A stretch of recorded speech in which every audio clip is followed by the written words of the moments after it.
You got one life, for crying out loud. You might as well just give it all you got. The Deej, Dan Jordan. Your daily dose of reality.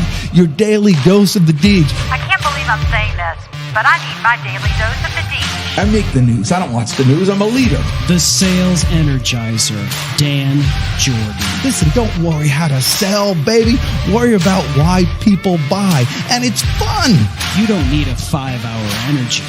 All you need is the Sales Energizer. Just when I think it's not going to be as fun as the one before, each one gets successfully better. Success. What's the word I'm looking for? What's it going to take to get you into this car today, huh?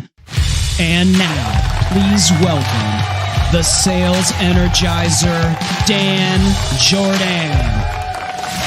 Boom! That's exactly it. Do that. Let's do that. There it is. Boom. There we go. Look at, so you did that quickly that you were able to get my mic hot without that little hesitation. Yeah, it's experience. I'm digging your new background there.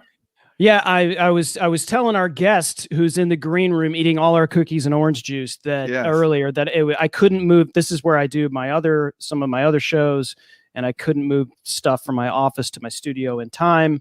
So you get the studio. So but you have different lighting. You could change all the lighting and all that stuff with the background. It's really, and the light kind of changes the mood. Well, watch this. Alexa, turn on Dealcaster's perp. Oh my gosh. Is that Alexa, cool? turn on Nice in studio. Gosh. Look at that. Do you know, like, only on Amazon, baby. 30 years ago, that would have been like freakish sci-fi type of, talk out into the wind thing. And you can have a telephone in a shoe. You remember that?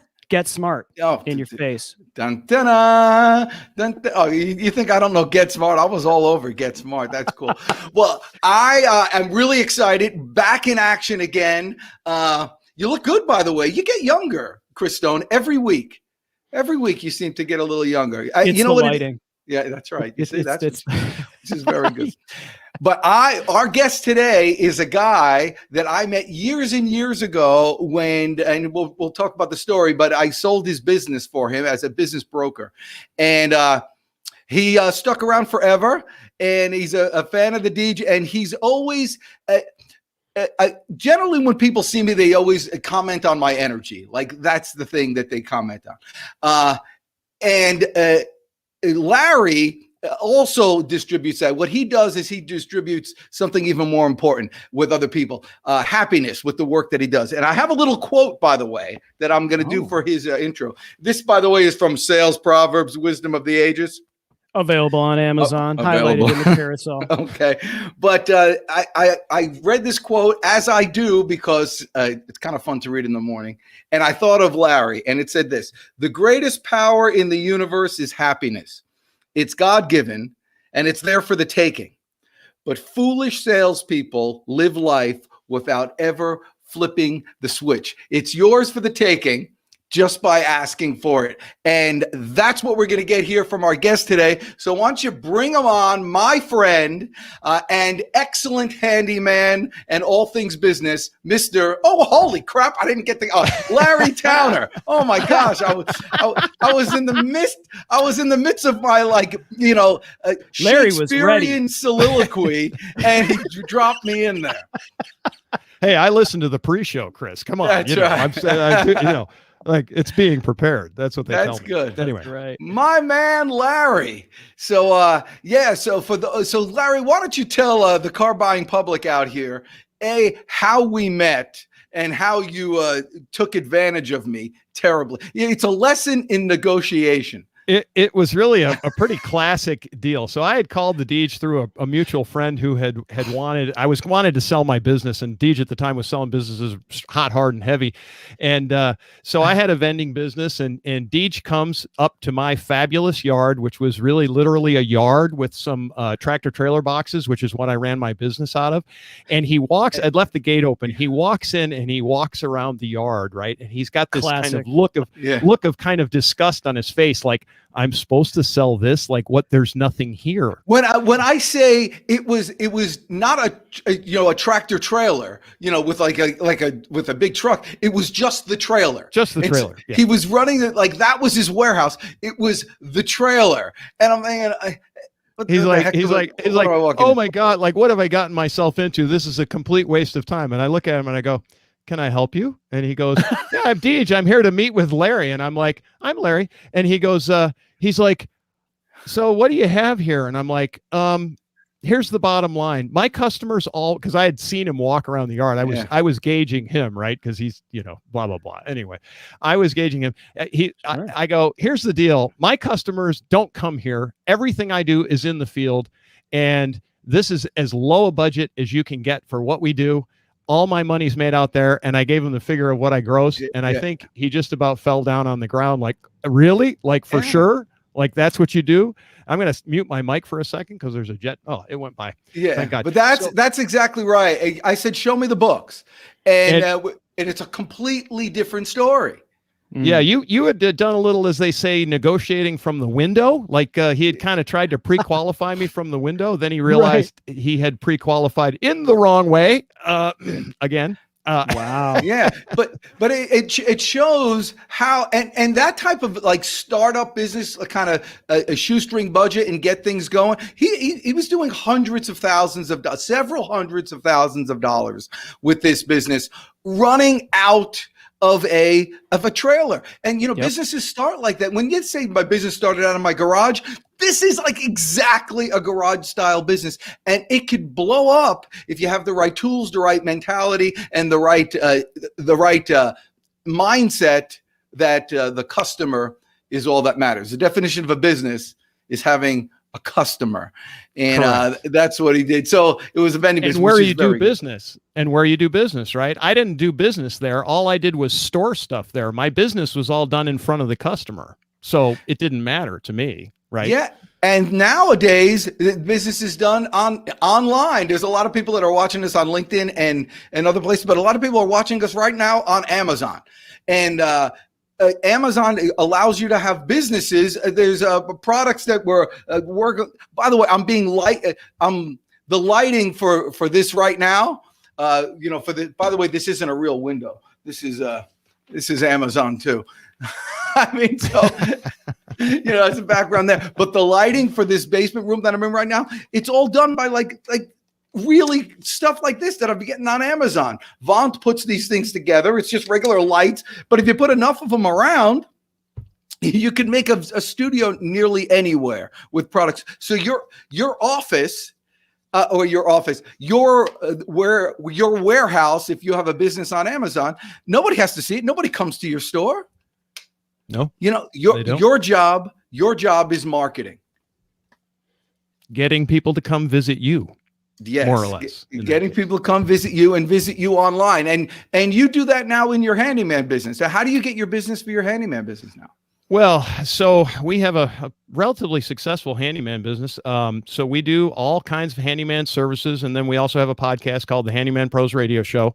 And we actually started the podcast to teach people so that we're trying to reduce our workload and take simple jobs that people should do themselves off the thing. So we started the Handyman Pros Radio Show to get them to learn that. But in general, when we're trying to get customers out, we built a really it's a decent website. I'm not going to say it's a great website, but it's a decent website. It basically is a brochure that tells all of the different things that we can do and then stresses some pretty important sales points, such as, your all-in-one type stop, because our customers don't generally like dealing with multiple contractors to do particularly smaller jobs that many people won't even do.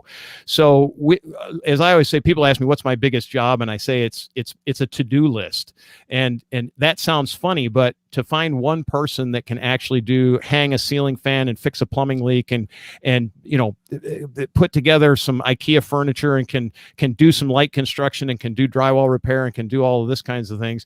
It's really hard to find those people, and AKA the handyman type business is what we do. So we started with a website, and then we built some great business cards that actually had a mini brochure on the back of them with all our contact information, everything pointing at the website, so that people had a resource to go use. And then we did some blogs, and we did a few other things, and then we do the podcast also, which also sends business back to the handyman business. And it's a lot of work. That's all I have to say.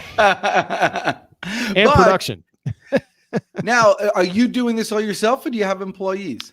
I do not have employees at this time. I have a partner who works as an independent contractor. He also runs a handyman business, and we've added a couple of people that we refer out to do that as well. The hard part in trying to get employees is it's a very difficult business to try to teach people exactly what we do, because we do so much, and we want a level of excellence that's beyond, because our real goal when generating business is to generate the referral business or the return business. And we have many customers who have been with us since inception, and they just call us about every 3 months or so and say, hey, I've got here's my to-do list. It's basically, here's my to-do list.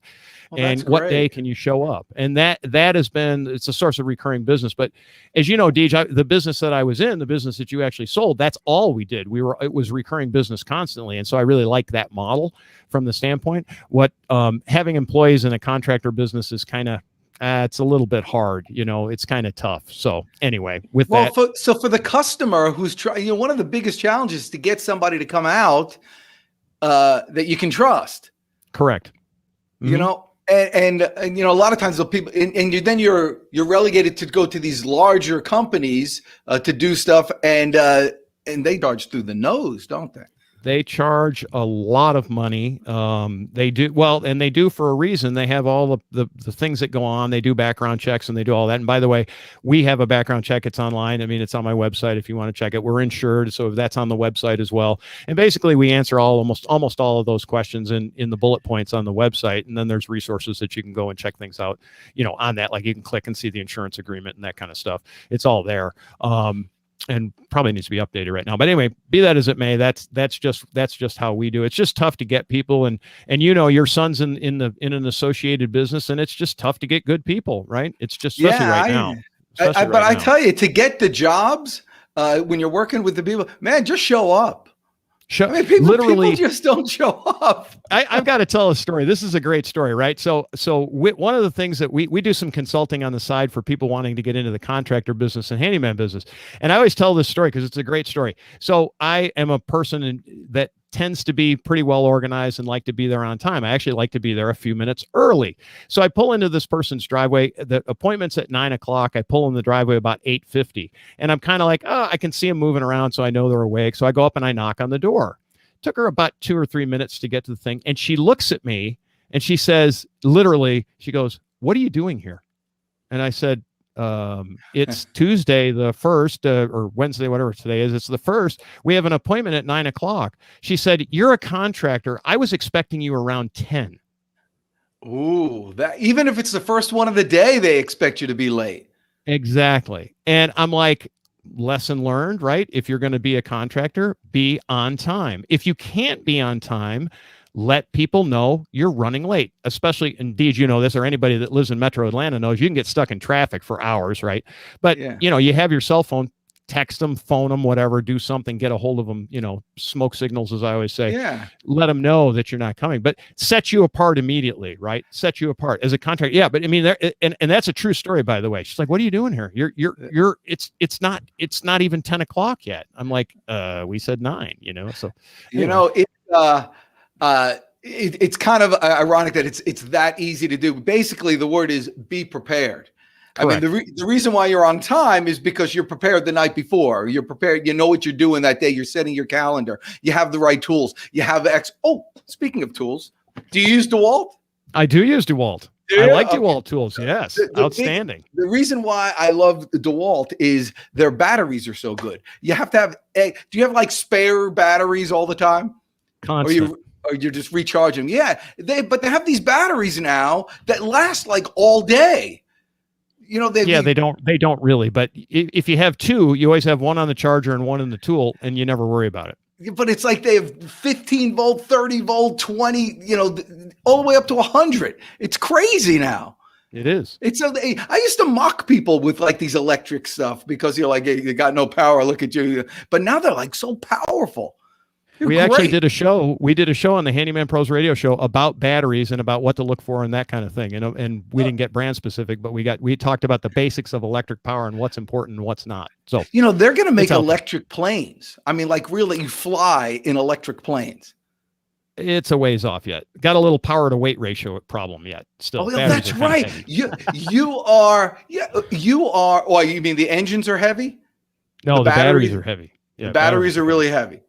Yeah. Oh, wow. Interesting. So, you used to fly those remote planes. Yes. Do you still do that? A little bit. I lost my flying field because of a certain local county decided to shut it down, which was a little disappointing. Yeah. But anyway, yeah. So we used to do a lot of things, and just to kind of give people perspective, we were taking very small batteries and we were generating, if you know anything about welding electricity and things, we were generating anywhere from 50 to 150 amps out of a battery, probably about this big, putting out anywhere from around 2,700 watts of power into a small engine. We had airplanes that were flying in excess of 150 miles per hour actual speed, meaning they were actually going 150 miles an hour. We would melt the solder off of joints and things because they'd get so hot. Anyway, long story. We played with a lot of that stuff. They would have dog fights. They would have like little planes, and the guys are on the ground like this having actual dog fights with each other. Full contact combat, baby. It was unbelievable. And every once in a while they would crash, and you wouldn't believe the mourning that goes on. You know, everybody, when somebody's like landing and they crash land, like everybody comes there and it's like, because they realize how much work they put together to make these things. I'm sorry, I interrupted you, Chris Stone. You had a question. No, I do have a question for Larry because he breezed past something. So, but before we do that, Elton, thank you for following Elton, my man, on Amazon. Deej, at some point we need a song for Elton. And it just can't be hard, right? I know. With a name like Elton, the repertoire is endless. The problem is it's like nearly impossible not to use an Elton John song. Right. Crocodile Rock. I mean, Saturday Night. No, I would do Elton, my brother, like that. Elton, my brother. That's what jumped into my head. Cooler than me. Do you still feel the same? Of Larry Towner and the Deej, your eyes are blind, but you see more than I. Elton, you're a star. I'm about to hit the high note here. Hold on. I know, but it's a good thing you can sell. Your singing career did not make it. Just face it. This is what happens in Second City TV here when they interrupt you right when you're about to hit the high note. Well, Larry, your point is Elton John's music is available on Amazon Music. Dan Jordan's music is not available on Amazon Music, and there is a reason why. But we're talking about the business that you have, Larry, and people liking and trusting you, and being punctual and doing the good things. But before all of that, they got to know you. They got to know who you are. They got to find you, right? And so you touched on it, the Handyman Pros radio show. And for those that are listening, watching, replay or live, the Handyman Pros radio show is not only just a fantastic idea in order to market yourself, because generally, if you do it right, it's not really that much of a cost center. It's more of a time center for you. And I know you. Yeah, and you have a great partner. The podcast is fantastic, and the reason why it's fantastic is you guys know who your customer is, who your ideal listener is, who the person is that you want to speak to. And when you hit play, besides all the dad jokes that you get, which are good, you get fantastic information and exactly the information you need. Like if you want to know how to cut concrete and you know that it's not that hard, there's an episode for that. If you have some basic plumbing knowledge, but you have some issues in your house about, this, that, or the other, there are episodes, there are blog posts. And so if you go to handymanprosradioshow.com, you can subscribe to this thing. And I know every time I've hit play on there, I learn something. And there are so many podcasts out there that don't think about saying, hey, you know what? This is information I have. I'm going to give it. And then that people find out about you. This is a podcast that has regularly charted highly in Apple Podcasts. And there's a reason why, is because you guys are consistent. You do the reps and you have all of this information that you give. When you guys, sat down to decide to do the podcast in the beginning, was the intention for you to use it as a way to get known, to drive more business, or what was sort of the origin of the podcast? Can you talk to that a little bit? I can. First, I want to thank you, Chris, because Chris, folks, if you don't know it, Chris is a podcasting professional. Like, he's been doing this stuff forever, and he's been in the music business and all that stuff, and blah, blah, blah, blah, blah, blah, blah. Anyway, and you can promote yourself, in the future. But we actually, I touched on it a little bit. We actually were trying to slow our business up a bit. And because we go out on a job, just to kind of give you the perspective, we go out on a job and we see what John and I, John's my co-host, what we like to refer to as deferred maintenance. Okay. And deferred maintenance is something that somebody should have done somewhere in the past X period of time, say 2 to 3 years, and it wouldn't have become this major project had they been maintaining it all along. So we kind of got, I don't want to say we're not tired of, we'll take your money. Trust me, we'll do the work. It's not that, but our moniker is we want to help save you time, money, and aggravation on your home maintenance and repair. And a lot of that, the information that we give out are little things that you can do today that allow you not to have major projects coming up in the future. And so with that, I mean, it's just keeping after it. There's a lot, Chris, you know this. I mean, you own homes, right? There's a lot of, systems in a home. There's 25 or 26 major systems in your home. Every single one of them requires some kind of maintenance or something. It needs something. Nothing lives in a vacuum. And there's just a lot of things a lot of it's very, very simple. Like most of it is really very, very simple. It's just check, like water damage. How do you keep water off of things? Well, it sounds easy, but it actually isn't when you just ignore it. And then it becomes a big problem in the future. And it goes from being a small repair to being a major repair. And you can avoid all that. So when we were working on the show, when we came up with the genesis for the show, the idea is to get people to take care of the things that they have so that they don't have to call us to do these major repairs in the future. Again, we'll take your money. Trust me, it's not that. But there's so much business that it almost overwhelmed us. I mean, oh my gosh, I just created a new business right now. That's perfect. I mean, you need to set up a regular every 3 months, just walk around the house. You go to somebody's house, walk around the house and build that little to-do list and get it going. Here's something that I've always noticed, and I do it myself, and it's terrible. It's as soon as you're about to move, your house looks better than it ever has. It's like you live in there for 30 years and you let it get dilapidated to a point where it's just existing. And then, hey, we're thinking about moving. Now you make it beautiful so the new people can come in here and enjoy it. You should be maintaining the whole way around. You're absolutely right, Larry Towner. We need to do that. That's a business. Yeah, we offer types of services like that where we'll come do not really home inspections, but we'll come in and just we do it when we go into a home anyway. We say, do you know that, because it's just basically to Deej, you taught me how to do add-on sales about 1 million years ago. Yeah. It's just kind of an add-on sale, but we don't do it really intently to get the sale. But if we see things, particularly safety issues, if there's something that needs to be repaired today, tomorrow, because of a safety issue, some of our favorites, you talked about cutting concrete, but folks, if you've got a step out there and the concrete has sunk a little bit, and it's a trip hazard. It literally is a trip hazard. And you just don't need that in your life. You don't need somebody tripping and falling. Plus, if you fix it, you'll find out, guess what? The person that's most likely going to trip is you, because you statistically spend more time on it. Doors and locks are also my other favorite. Do you have a door when you shut it and you can't bolt the deadbolt without having to jiggle the handle or move it up and down? I fix those things when I go into people's houses. They don't even know it. The last one I did, the guy comes in, he goes, "What'd you do to my door? It worked."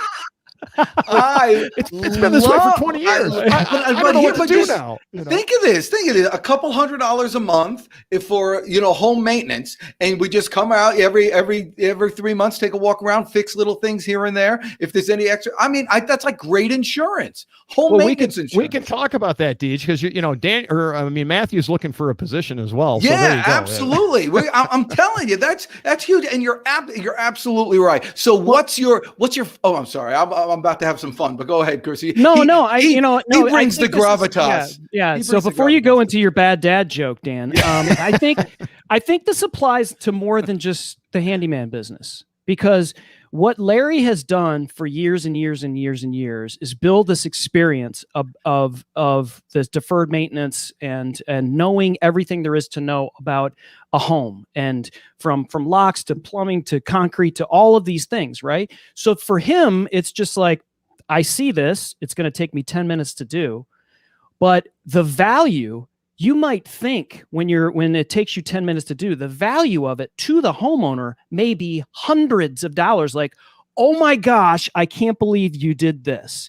And it doesn't seem like that. But in other businesses, it's the same way. The business that I'm in, I'll tell somebody something in a consultation call, and it could be something as easy as turn your light this way and do this setting right here.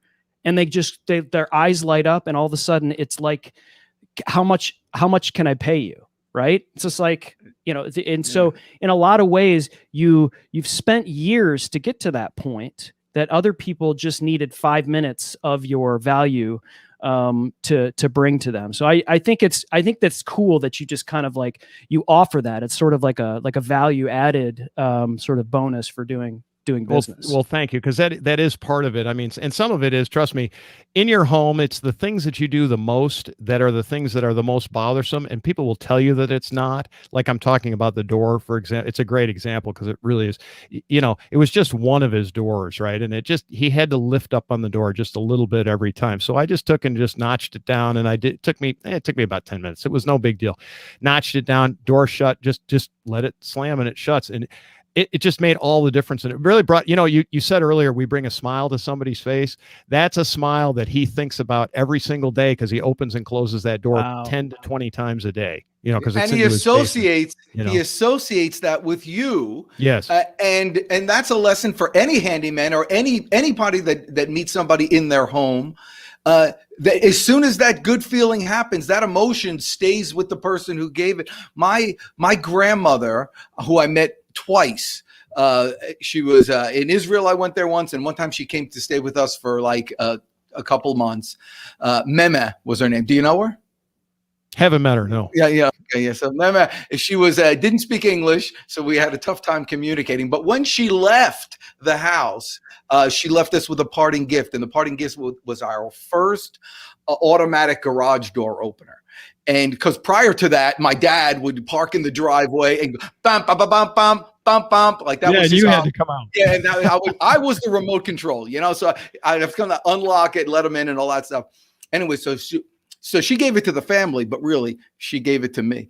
And till this day, and I'm 56 years old. I know you can't believe it because I'm so good looking, but 56 till this day, every time I press the button, the little genie thing, I think of Meme. Yep. Every single time. I can't not do it. I always think of my dad when I think of the TV remote, because I was his remote when I was young. Get up and go change that channel, would you? Yeah. You're my remote. I remember. Danny, quick. He would make it like so urgent, like it was the most important. Quick, go. Change the channel, will you? And that was with the turn thing. Remember you would turn it? Yeah, ding. Yeah. We're showing how old we are, Deej. I hate to say it. That was a good time. So you're where are you now? Right now, I'm as somebody has the Southern Command Center. I have the Mobile Command Center. I am actually doing a remodel on a house outside of Macon, Georgia, a little south of Macon, Georgia. So I am sitting in my Mobile Command Center doing some work today. So it is what it is. AKA the reason I'm not shaved, by the way, too. It's the long story. But our fans are though we do sell razors available on Amazon. On Amazon. So let me ask you this. So you also also, in addition to the handyman stuff, you are an exceptional sales guy. And I know that for a fact because in our negotiation at the beginning when he talked down my commission, Chris Stone, can you believe this? I mean, the whole, and it was like so stupid because never pay retail. Never pay retail. That's it right. was done. Like the deal was done. There was no way he was going to back out. There was no way this, and still he talked me down a little. It was, I think I even had to make a donation to something. I mean, it was like, you were really good. Yeah. It was a scholarship fund, but anyway. Yes. It was really good, and I think it's a lesson in salesmanship because I felt good doing it. And so, explain that to someone who's getting into the handyman business or something. How is it they could kind of quickly improve their sales and sales and get more stuff? Yeah, sales. How do we describe sales, right? So there's, as I say, there's professional salespeople, and the Deej, believe it or not, falls in the professional sales category guy. Because folks, what you don't see while you see this guy on the screen who's all this energizer and he's this and he's that, when he gets down to the tax, he has the ability to ask the right questions, and he asks a lot of questions. So he works, and the other thing that he does, and I do the same thing. This is why I call him a professional salesperson, call myself a professional salesperson. He works with the best interest of the customer at heart, right? It's the old saying, win-win or no deal, right? And if everybody's not winning, there's no deal to be had. So if you're going to be a handyman, work with your customer's best interest in heart. It might cost you a little bit of money today, but the long-term effects are incredible because you'll build a book of business that otherwise you just don't have to worry about anymore. And and it's more important to have that book of business than it is to make the dollar today, as I like to say, because prospecting. Now, Deej, you're an excellent prospector. You're way better prospector than I am because you'll get on that phone and dial. I have a little bit of a tough problem with that. Now, I do love to do cold calls. I love to go out and actually do it face to face. Right. But that's a little bit of a different skill. It's been really tough during COVID, by the way, to do that face to face stuff. But anyway, trying to develop prospects all the time, it can be really, really difficult. And there's a lot of benefit to having that continuing stream of business that comes to you. So in the handyman business or any kind of contractor business, I don't care what contractor business you're in, if you take care of your customers, if you think like the customer does, you say, what is it that bugs the customer? You almost can't lose. I mean, we talked about the simple story I told is be on time. My other best one, if you're a handyman, you want to do if you do good work, and your best thing is clean up after you leave. If the house is cleaner after you get done, when you got there, you're winning big time. Don't leave. I had a thing in the vending business. I carry the same attitude through. I've carried it through in any of my businesses that I've been in all the years. I do not want to create additional work for my customers in any kind of work in any way at all. Meaning, like in the vending business, we took our trash out to the dumpster and threw it away in the dumpster. We didn't leave it in the trash cans. We did not leave it on the table. In the handyman business, we do not leave dirt and dust on the ground. We vacuum it up, or we sweep it up, or we clean it up, or we don't do it in the first place. There's some tips and tricks that we give on the Handyman Pros radio show on how to reduce the amount of dirt and dust that you actually create, how to collect it close to the source. Anyway, that's a whole different bunch of things. But if you start off that way, if you start off with your customer's best interest in mind, you almost can't lose, right? I mean, it's treat it like your own house. Yeah, treat it like your own house. In the pest control business, I would tell our guys when we walk around the house, and I did this just out of hand, and then I realized that it was such a great sales tool. I'd walk around the house, you do the outside service, you do the inside, but the outside service, there's always a hose out there. Roll up the hose. Just roll up the hose. It takes you 2 seconds. No one else roll up it's like a little extra thing that makes it all work out. And people you're notice right. those little things, right, Deej? Oh yeah. They notice those little things. Oh my gosh. Always. Well, because you don't have to move it to mow the lawn. They're like, oh, it's all rolled up. Who did it? And it's just the greatest thing. And the pest control people must have come. And you're so right too about filling a problem. We had somebody on this show before. These are manufacturers, because right now people go out and they, it's weird, but people will wear nice suits and all that stuff and then wear sneakers. I mean, even speakers do it on stage. And what happens is these sneakers that have the white rims around them and they get dirty really quickly. They invented sneaker erasers. I mean, these things to clean the walls of your sneakers. Find a need. They sold like 3 million of these things. Can you believe that? Amazing. That's amazing. Find a problem and you fix it, and your customers are there. I got a big question for you that you probably have handled on your show, but I'm sure everybody has that issue. How do you come up with pricing? Ooh, yeah, that's the kind of $1 million question. And so there, we call it the pricing triad, right? So there's 3 things that go into pricing in the contracting business. I call it the handyman business, whatever you want to call it, right? One is time frame. How soon do you need it done? Right. So that's one issue. The second issue is a quality factor. What kind of quality are you looking for? Are you looking for high quality, low quality? Don't care. And the third thing is actually that pricing, right? As we're very fond, we've done shows on this, but we're very fond of saying you can get 2 of those things, but you won't get all 3. If you get all 3, there's something wrong with that, right? So you're not going to get it done today at a super high quality at an unbelievably low price, because that those 3 things don't go together. So there's always trade-offs to be made. So a lot of how we determine pricing is there's some standard things, and it just depends on the job. It's really job specific more than anything. Certain jobs, just for example, hanging a ceiling fan, if it's just on a 9-foot ceiling and below, say, an 8-foot or 9-foot ceiling, we offer we've got a straight flat fee that we offer for that.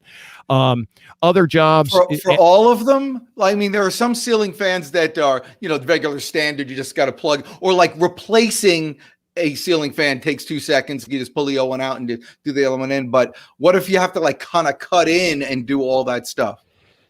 All depends on whether there's electric there. If there's a light there, and you're putting a ceiling fan up, or if there's an existing ceiling fan, that's a flat fee. If we have to run wire, it becomes a different job. And that's back to part of that sales process. We just want to divert back to sales. Talk to a lot of handymen, and they have big issues with pricing. I'm like, well, how much information are you getting out of your customers?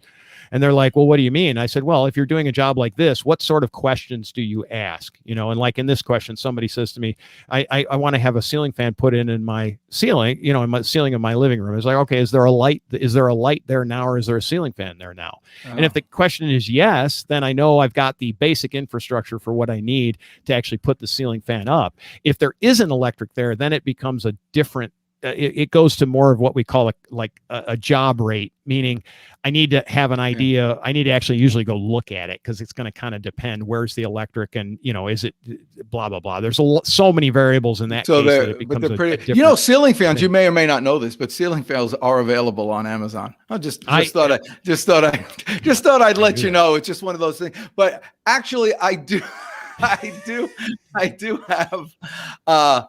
a question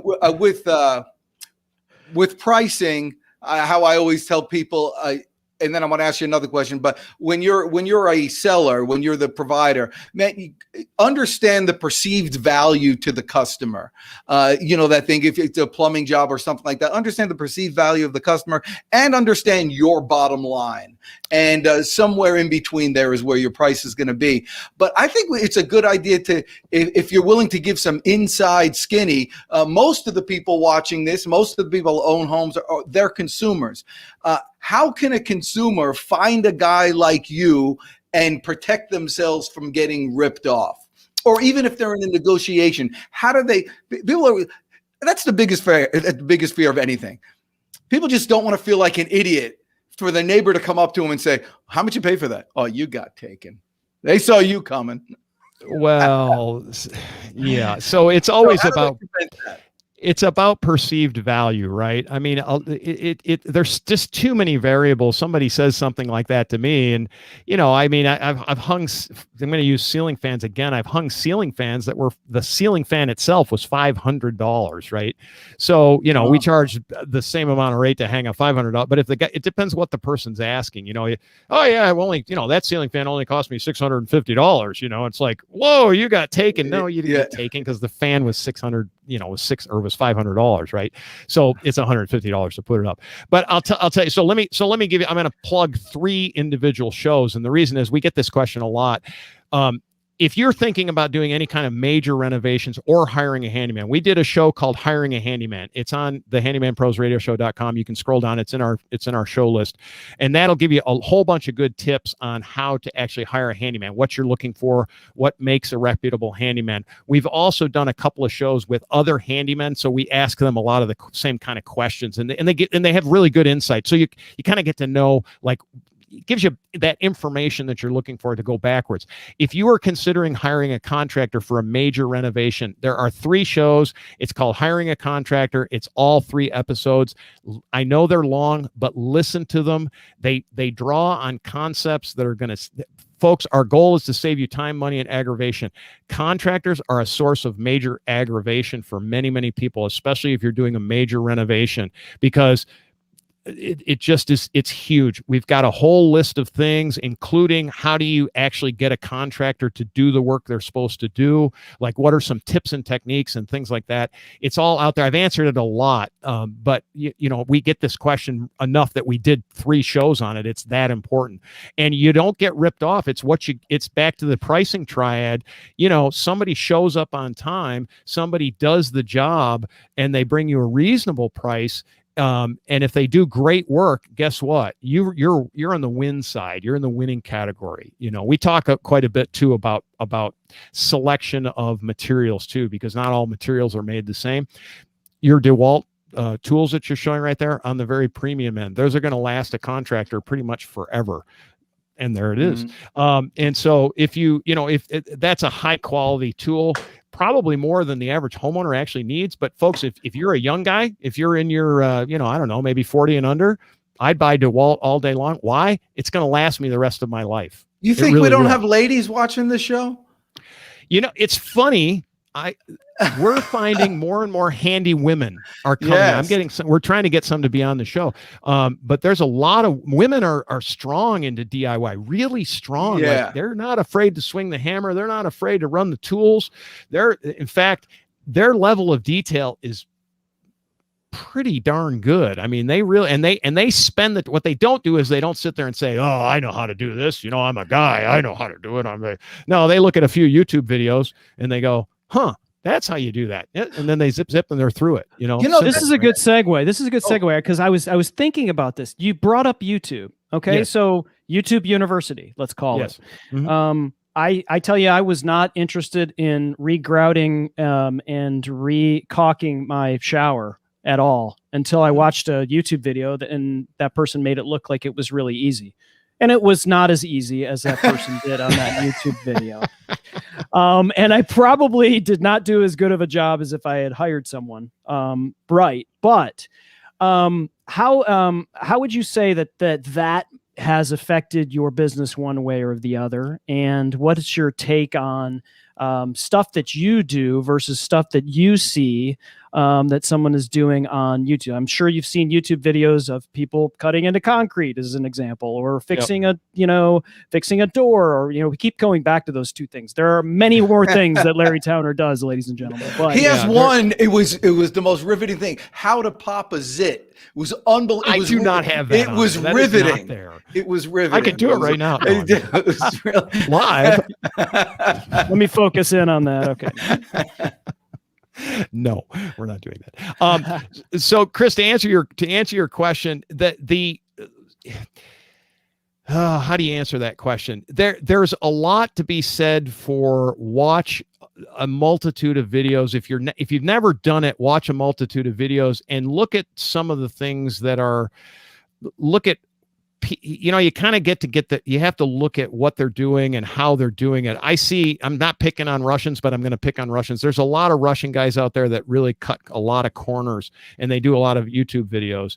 And again, it has nothing to do with nationality or anything like that. It's just, there's a lot of contractors that cut a lot of corners. You kind of have to think some of this stuff through, and you just kind of have to know. One of the other things that personally, like if I'm going to teach you how to regrout your shower, I'm going to suggest you buy one tool called a multi-tool, and I'm going to tell you to get a grout blade for it. because the tool itself is going to cost you $20 and the grout blade's maybe going to cost you $3 or $4, and you're going to run that thing in there and you're going to go, Larry, I love you. You saved my life with this tool, because it's so easy and it does such a nice job. And you do want to kind of notice, like, what are they doing? You know, is it up to date? Is it current? You know, it's kind of the old buggy whip thing. If people are still making buggy whips, you know, how are they making them? And you just kind of want somebody that, and it should be somebody you trust. You know, if you look at them and they don't look trustworthy, they're unshaven. Oh wait, that's me. But if they're, it's a long story. If they're, you know, it's just, if they don't look trustworthy to you, if they don't have some kind of thing behind it, then it's probably a no-go. One of my favorites, so speaking of tile, one of my favorite guys is a guy that actually works in Atlanta, but his biggest tip that I learned out of, and I watched many, many hours of his videos doing tile, but he had this thing about water, and he said, you have to think like water. And if you think like water, you'll know what to do when it comes to putting things in. And to this day, it's like, absolutely, was of all the things in his videos, that was the takeaway I got from it. And I apply that to all of many other things that I do in this job, because we do things outside, and you got to think like water, right? See, this is the zen of handyman services. Where I feel like I'm as one. Hey, did I tell you I'm a knife man now? I carry a knife now. Isn't that cool? So I used to not be a knife guy. Now I'm a knife guy. I'm kind of impressed with the flick there. That was a little too experienced there. It's so I'm handy. A little scared too. You're always, you know, when you don't have your knife, you always need it. And so it's always good to have. Let me ask you this, as we're coming to an end here. Yeah, that's right. There's the multi-tool. By the way, you're so right.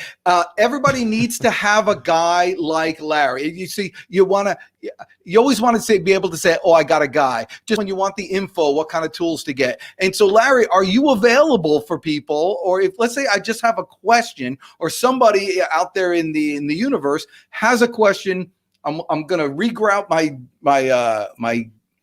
what is it, bathroom? Is that what your shower? I'm gonna regrout my shower.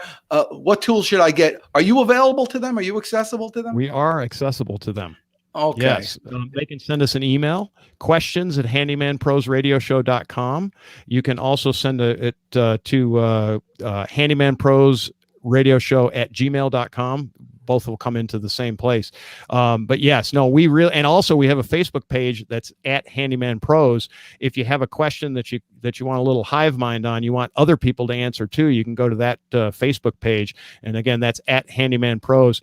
And you can post your question there, and we will respond. We're busy. Generally, for me, it's early in the morning. So if you send me an email today, I will respond to it probably tomorrow morning at, like 0400 or something.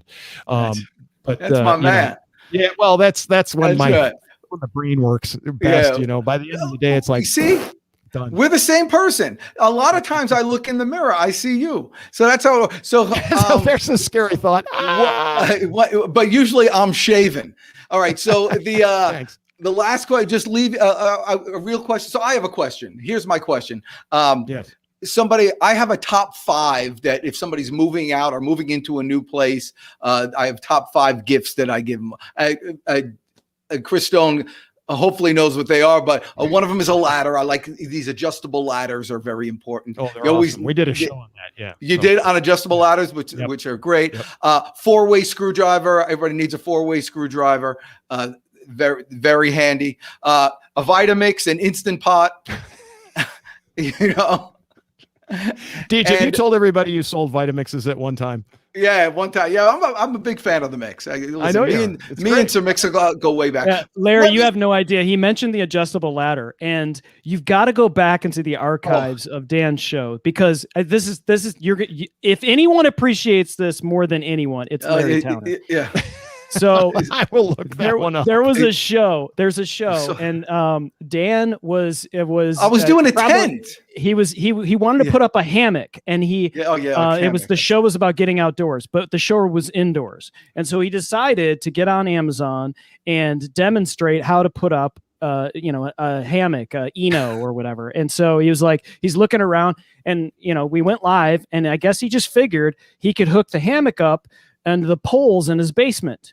and those would be fine for him to do. But he realized that they were too close together, and so it wasn't enough tension on the hammock to hold him up. So he's like, okay, here's what I can do. There's an adjustable ladder over here, and I've got sandbags and weights, and I could put weights on the adjustable ladder and tie the other end of the hammock. You see where this is going, right? Yeah. Yeah, I already know where it's going. He ended up on his derriere, as they say. Yes, he did. And it was live, and it lives in infamy on all the tubes for the world to see. It's great showmanship. Yes, you got to admit, it's great showmanship. So I'm adding another one to my top 5, which is you always need some light. Whenever you're fixing a car, there's never enough light wherever you are. And so I'm adding these Vaunt little lanterns for it. This one's magnetic, so you can put it on anywhere, and it sticks, and the light goes on. You can make this a flash. It's really cool. They're just handy little things. Oh, that's cool. So if I were to ask you, Larry Towner, if I was buying a gift for somebody who's moving out into another house and they're going to need to do these little maintenance by themselves, what does every homeowner need at a minimum?